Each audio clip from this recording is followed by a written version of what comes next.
Blah. So, this is day 65. So, mali pala yun. Ay, hindi. Oo nga, 65 to. Namali ako kahapon. Akala ko 64. Ay, 66 ata to. I don't know. Basta yun. So, ayun. Wala kaming pasok tomorrow. Kasi wala man talaga. Pero nagsuspend. Una yung school. Then, pangalawa yung municipal.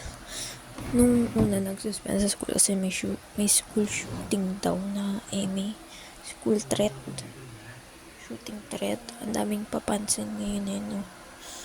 Hindi binigyan ng aruga ng pamilya. Yan, tas ayun. Kaya yun, online classes. Pero wala talaga kami dapat.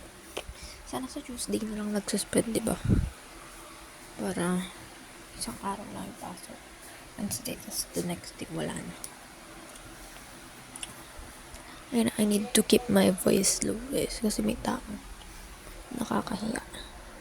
Sige na, yun na. Day 66 ata to or 65. Zooming out. Wow.